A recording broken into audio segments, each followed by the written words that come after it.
Okay, I'll start with a brief overview of the CPU. We have the memory up here. This is where the program and data are stored. It's just a single memory.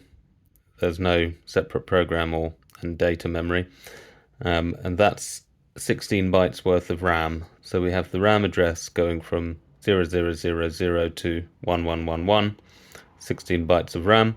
And this is what's in the RAM. So we can see here, just sitting at this address 4, there's some data in there. It's probably just random nonsense because I just switched it on. So this is where the data live. The program counter counts through the steps of the program. See, it's woken up at step 4, and that's why it's addressing 4 here. We see the state counter here tells us whether we're in fetch or execute cycle.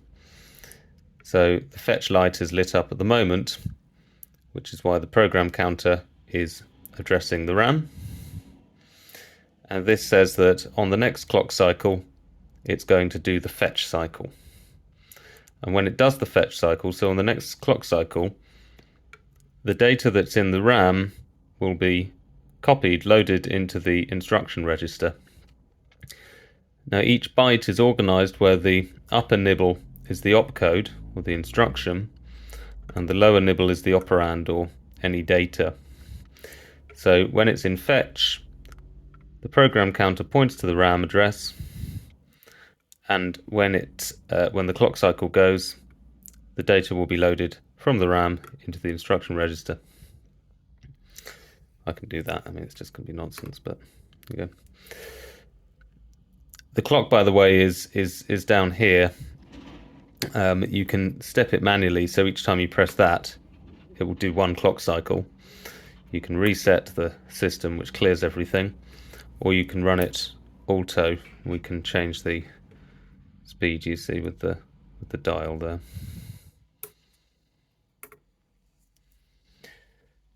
Here's the accumulator in the ALU, Arithmetic Logic Unit. So depending on the instruction, if it was, for example, LDA, load accumulator, then when we executed the instruction, whatever data was in the RAM, and I'll do a sample program in a second, would be loaded into the accumulator here. It's a 4-bit accumulator. If it was an add, then this would be added to the accumulator, or if it was a subtract, this would be subtracted from the accumulator. It's got a carry flag for when you add and it goes over 15, and it has a 0 flag for when it reaches 0. We have an output register.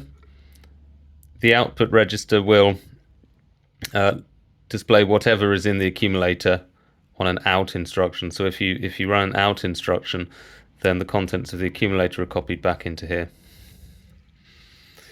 So that's all of the bits. This is the control word. So you can see what the different, there's a list of what they do, but essentially once you've fetched the instruction, this opcode is decoded into this series of lines, which says tells the different things what to do when the execute pulse comes.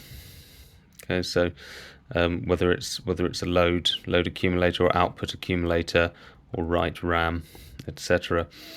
The instructions, there are instructions here. This is the instruction set. We've got load accumulator, which just loads whatever is at an address in the RAM into the accumulator. We have add, which will take data from the RAM and add it to the accumulator. Subtract, subtracts from the accumulator. STA is store accumulator. That will take the contents of the accumulator and write it back into the RAM to store data at whatever address you tell it. Jump is an unconditional jump, or unconditional branch if you prefer, and that is just a go-to that will just loop back to whatever address you tell it. Output copies the contents of the accumulator into the output register. Halt just halts execution entirely.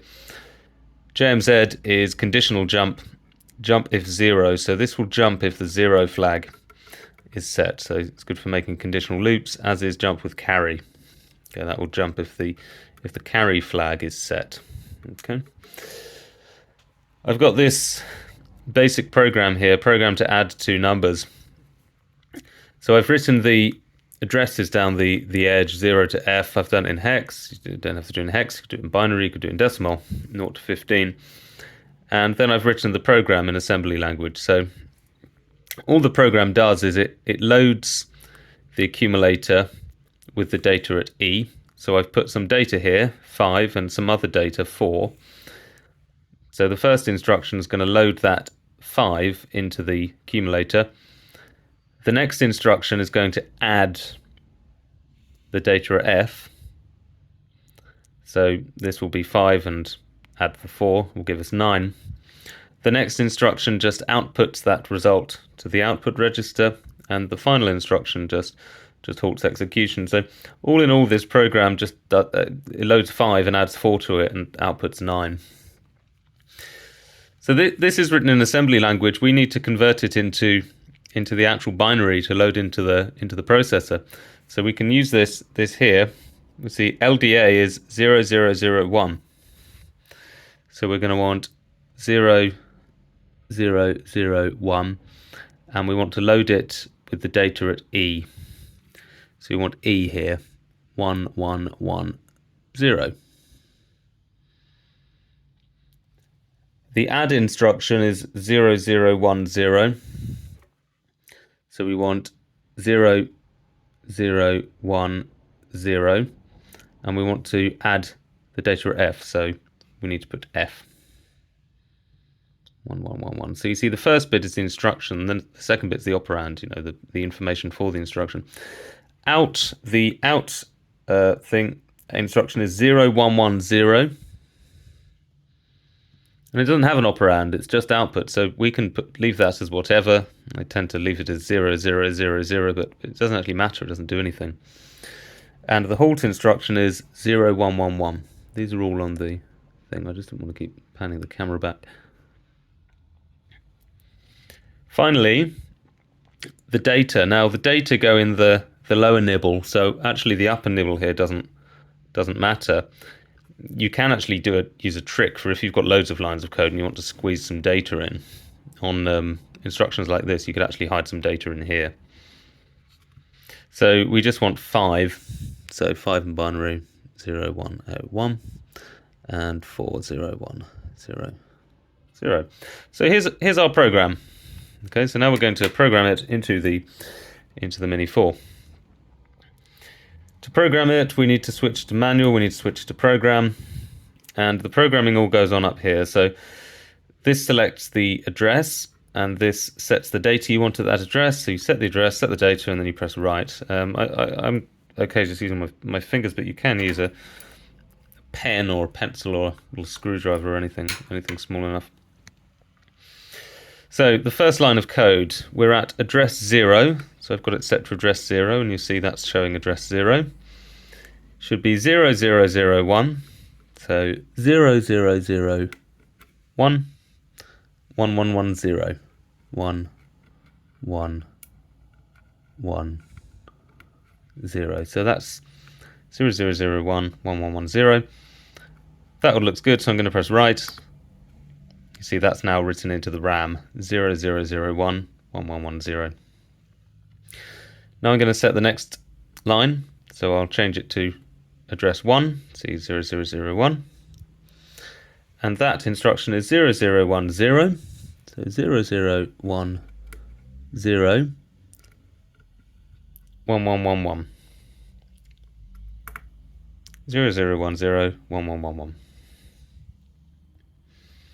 Next instruction, instruction 2, so on line 2 now, 0010. I'm going to set the lower nibble to 0, even though it doesn't really matter. So 0110. 0110, that's address 2. And then at address 3, so we'll move this to address 3. So on 3 now. 0111. Again, the lower nibble doesn't matter. So what we can actually do, I mean, if we wanted to, we can look through our program. We see 0, 0, 0, 0. We've got that instruction, so you can check through if you want that the program is as you expect. We just need to do our data now. So at E, so 1110, 1110, we just want some data. So if the upper nibble is 0, and we just want to put in 5, don't we? There we go, just got 5. And finally at address 15, we want to put in 4. There we go.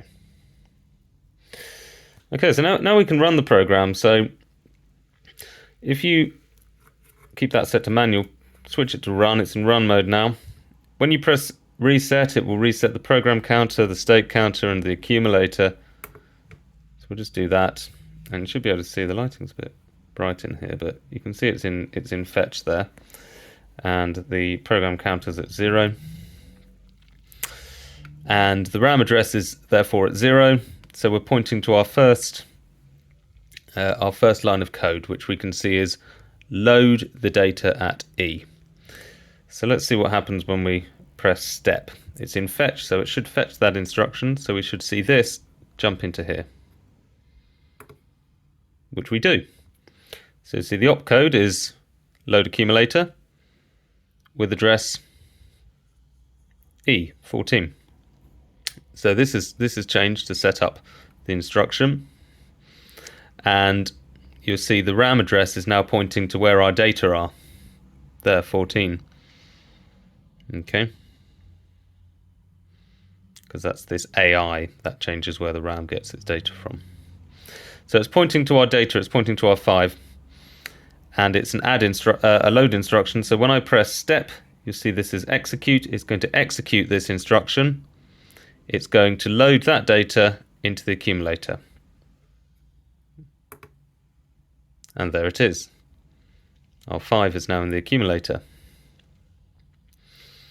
The program counter's advanced to its next address, which is 1. So it's now pointing to instruction 1, which is 0010, add the data at address 15. So again, it's in fetch. When we press step, that just jumps into the instruction register.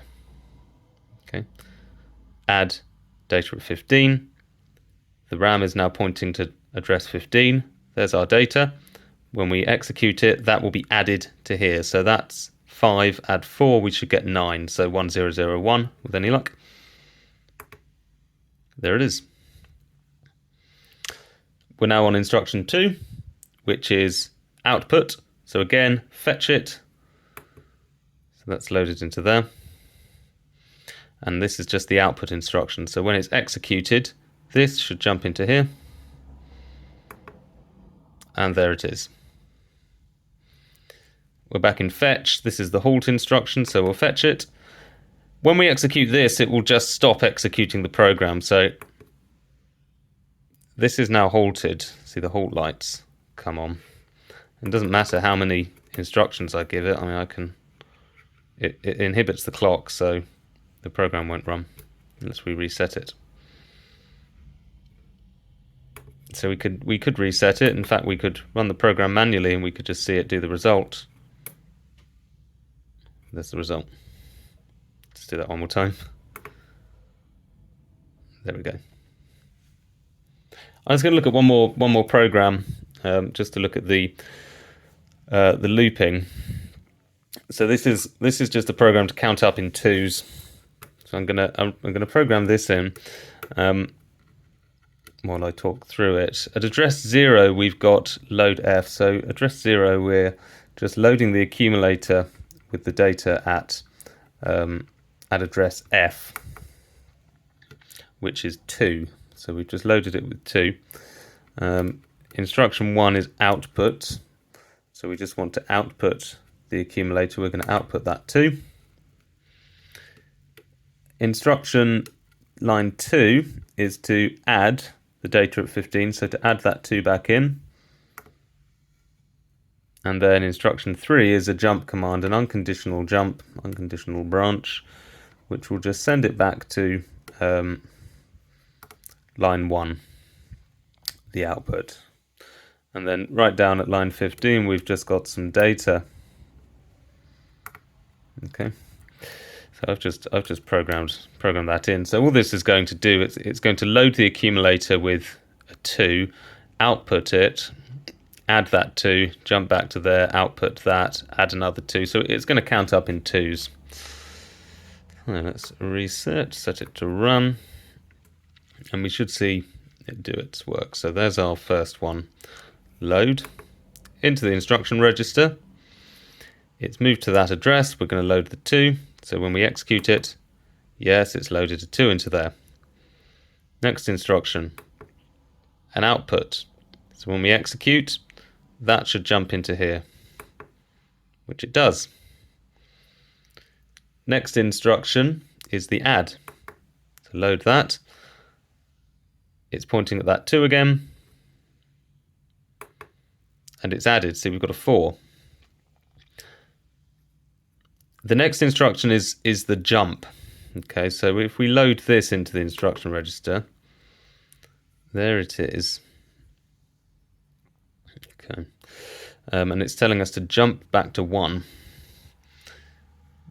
That particular signal there, LP load program counter, when it's executed, will load 1 back into there. So what it's going to do, instead of the program counter staying where it is and going forwards, it's going to load in what we've told it. So there we go, it's just sent the program counter straight back to 1, and we're back at that out command. So if we load that in, there we go, now it's up at the 4, and it will just keep doing it. So we'll keep adding it, we'll keep going back to 1, looping. So let's run it at full speed now. We can see it counting. Let's reset it. So we've got 2, 4, 6, 8, 10, 12, 14, back to 0.